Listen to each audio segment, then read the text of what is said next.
What is this? Over 100,000 orders for Marvel's Star Wars The High Republic comic? For Star Wars, that's not very much. They corrected it real quick. 100K! Marvel's Star Wars The High Republic #1 has sold 200K orders! Huh, that's weird. That's still not very many for Star Wars, but it's an awful lot for Marvel. Something smells fishy here, doesn't it? Smells a little fishy. We told you Star Wars The High Republic was big. We warned you. Told you to prepare any way you could. Pre-ordering is always a good plan, but you do you. Tomorrow, it's here. And now you know. Light, Quest, Trials, it's gonna be one hell of a ride.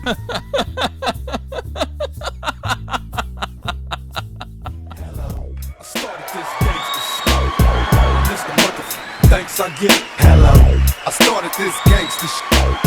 And it's the thanks I get. If you're enjoying this content, hit that subscribe button. Join us.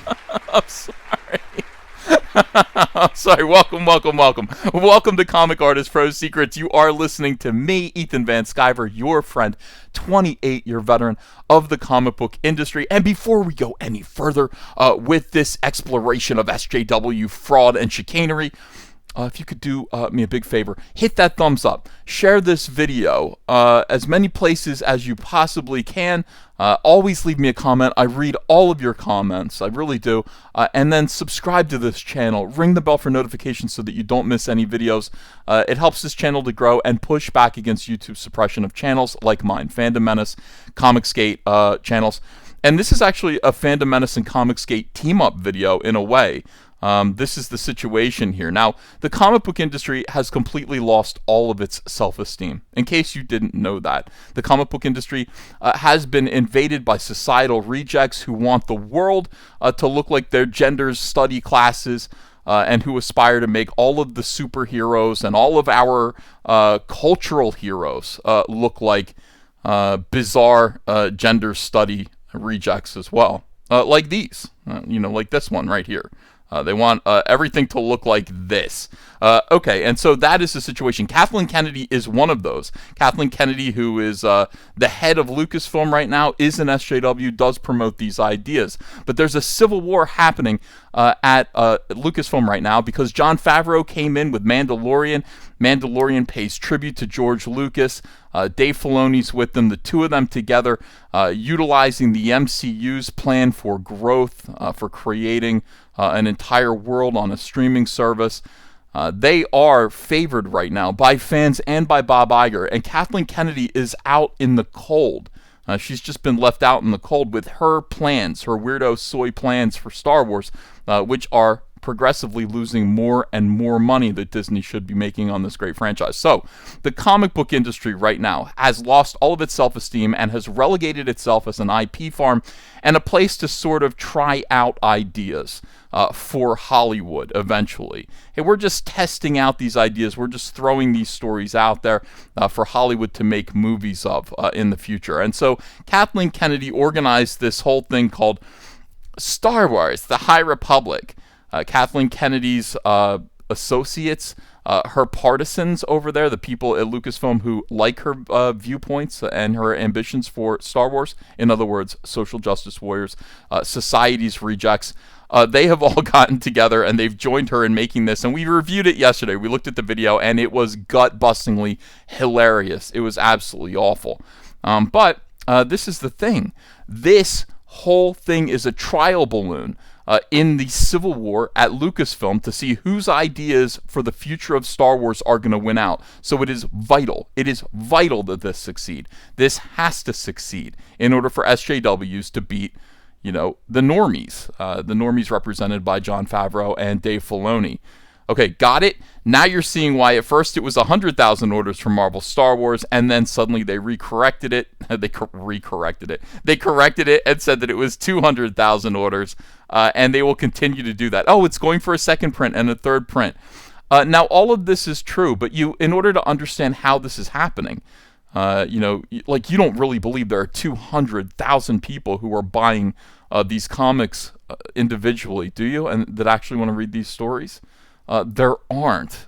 This is Marvel's scheme to make Kathleen Kennedy's ideas look better when she goes to Bob Iger. Commandant Iger, it is I, your servant Kathleen Kennedy. Look how great my version, my plans for Star Wars did on the comic book market. Surely they are the direction that we should go in the future. Shall I call Rian Johnson? Shall Rian Johnson be the director of this trilogy, the Star Wars High Republic trilogy? Is that something that we should do right now, Commandant Iger? And so that is why this must succeed. Now, how did they do it? First of all, I mean, look at this. All these, I'm sorry. That's hilarious. All right, how did they do it? They used the comic book industry's current schemes and scams of predatory publishing. Let me explain. All right, so really quickly, this is cover A. This is the book that they are saying sold 200,000 copies, but not to you, not to readers. They sold 200,000 copies to retailers, and it is the retailer's job to sell those comics to you, and these comics are non-returnable. So if the retailer cannot sell them, he's stuck with them, and Marvel Comics isn't losing any money. They consider that a final sale. So we've got our first copy right there, and then as you can see, this is Midtown Comics. We've got cover A. We've got, oh, look at this. This is cover A, Phil Noto. Cover B. Let me just hit this. Oh, it's a different cover for the same comic book. Here's cover C. Oh, it's a different cover for the same comic book. Here's cover D. In other words, just take some character designs and throw them on a comic book and call that a cover. And right over here, you've got cover E, the incentive cover. This cover is 1 in 25. So a retailer has to order 25 copies of the original comic book in order to get 1 copy of this, which of course will make retailers say, hey, maybe I better order 25, maybe 50, maybe 100 copies. Like, get 4 of these and then sell these and make most of my money back. And then if I can sell, enough copies of the regular, then maybe I will break even or make a profit. I mean, it's a gamble. It is definitely a gamble, but it's a way to get retailers to order in bulk and take their chances on making money on this special variant edition. Essentially, it's another battleground in the culture war. As Bleeding Cool, which is the propaganda arm of the SJW comic book industry, spreads the word and gives positive press to Kathleen Kennedy and her weirdo cronies. That look, we've sold, this is a big massive hit, 200,000 copies sold. Kathleen Kennedy can take this back to Disney and say, what do you think? My ideas for the future of Star Wars are insanely popular with Star Wars fans and comic book fans. Obviously, you should toss Jon Favreau and Dave Filoni's plans for the future of Star Wars out and go with my fat, mentally ill Rose Tico. Where's my fat, mentally ill Rose Tico character? Is she in this article? Look at this. Who wants to read this? It looks awful. You should go with this instead. Maybe it's not about George Lucas. Maybe it shouldn't be about revering his creation. Maybe we need to just take the idiots that we run into on Tumblr, put them in bathrobes, give them a lightsaber and a mentally ill smirk on their face, and just call that Star Wars. What do you think, Mouse? What do you think, Bob Iger? And I will say this. I don't think it's going to work. I'm sorry. This stuff is all in the past. It's all in the past. It doesn't matter what chicanery, what trickery, what shenanigans these people at Marvel Comics employ. Fans of Star Wars know crap when they see it, and everybody pretty much laughed at the High Republic, and this whole initiative is not going to work out. Moving forward, it is going to be all about Jon Favreau and Dave Filoni's vision for Star Wars, which is based on the success of the MCU and how they rolled all of those ideas out. And a reverence for George Lucas. God bless Jon Favreau. God bless Dave Filoni. This is great. And nice try, guys. Thanks for watching this video. Please like, share, subscribe, all that stuff. Appreciate all you guys. And definitely leave a comment. I'll see you again soon with another one.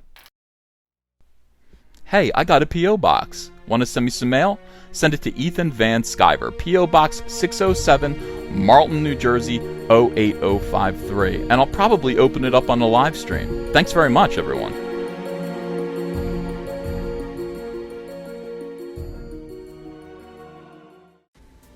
Hey, you want to follow me on Twitter? Are you sure? Well, if so, I'm at Ethan Van Sciver. That's at Ethan Van Sciver. See you there.